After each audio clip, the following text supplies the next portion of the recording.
अब बात उत्तर प्रदेश की करते हैं, जहां पर होने वाले निकाय चुनाव के लिए तमाम राजनीतिक दल पूरा जोर शोर लगा रहे हैं। राष्ट्रीय दल से लेकर क्षेत्रीय पार्टियां यूपी के हर जिले में जाकर रैलियां और जनसभा कर रहे हैं। इस सूची में सूबे के मुखिया योगी आदित्यनाथ का नाम सबसे ऊपर है, जो कि लगभग हर रोज प्रदेश के 2 से 3 जिलों में जाकर जनसभा को संबोधित कर रहे हैं और जनता से बीजेपी प्रत्याशी को वोट देने की अपील भी कर रहे हैं। इसी कड़ी में मुख्यमंत्री योगी आदित्यनाथ संगम नगरी प्रयागराज पहुंचे। यहां पर उन्होंने एक जनसभा को संबोधित किया और कहा कि कुछ लोगों ने प्रयागराज की धरती को अन्याय अत्याचार का केंद्र बना दिया है, लेकिन ये धरती सबका हिसाब बराबर करके रख देगी। इस दौरान मुख्यमंत्री योगी ने अतीक और अशरफ का नाम लिए बगैर कहा कि जो जैसा करेगा उसको वैसा ही फल मिलेगा।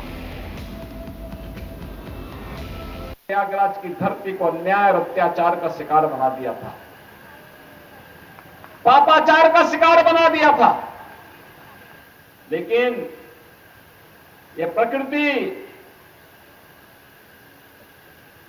न किसी पर अत्याचार करती है और न किसी के अत्याचार को स्वीकार ही करती है, सबका हिसाब बराबर करके रख देती है।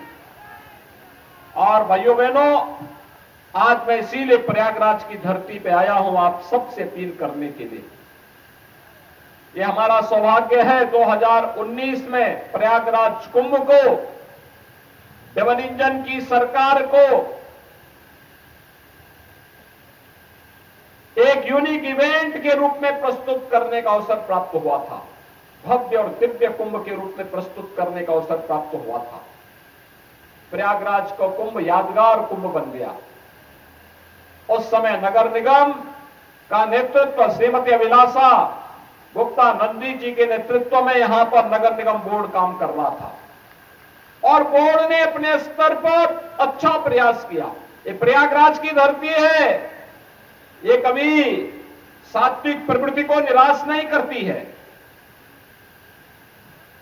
मैं जानता हूं कि आपका आशीर्वाद यहां पर श्री गणेश के सरवानी को प्राप्त होगा, कोई संदेह नहीं।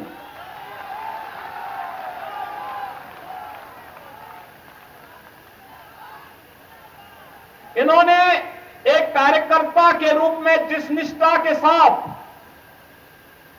कार्य किया और आज जब भाजपा ने एक अवसर दिया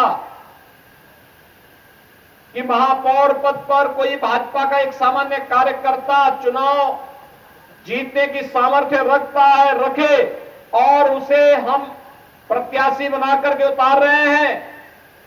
भाइयों बहनों, जब वह प्रत्याशी बनकर के आपके बीच में आए हैं, मैं देख रहा हूं प्रयागराज का एक एक कार्यकर्ता सहयोग करते हुए उन्हें महापौर प्रत्याशी के रूप में अपना प्रत्याशी मानकर के चुनाव लड़ाने के लिए पथ पर दिखाई दे रहा है। आज भारत दुनिया के अंदर कह सकता है कि हम न केवल दुनिया के सबसे बड़े लोकतंत्र हैं, बल्कि लोकतंत्र की जननी भी है। लोकतंत्र को हमने पैदा किया है, ये भारत गर्व से कह सकता है। और वह तब जब प्रधानमंत्री मोदी जी के नेतृत्व में वर्तमान में वैश्विक मंच पर भारत की प्रतिष्ठा बढ़ी है। भारत आज आजादी के अमृत काल के प्रथम वर्ष में G20 के समूह की अध्यक्षता कर रहा है प्रधानमंत्री मोदी जी के नेतृत्व में। हमने तो सबका साथ और सबके विकास के भाव के साथ काम किया। हमने कब जाति के नाम पर किसी को, मत और मजहब के आधार पर किसी के साथ भेदभाव किया? लेकिन हमने तो तुष्टीकरण को कभी प्रोत्साहित नहीं किया। जो तुष्टीकरण को प्रोत्साहित करते थे वही भेदभाव भी करते थे, वही बंटवारा भी करते थे, वही विभाजन भी करते थे। हमने तुष्टीकरण नहीं, सशक्तिकरण पर ध्यान दिया है।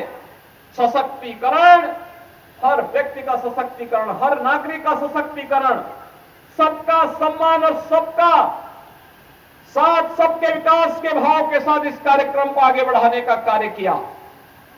आज उत्तर प्रदेश ये परिवारवादी और जातिवादी मानसिकता के दलों से उभरकर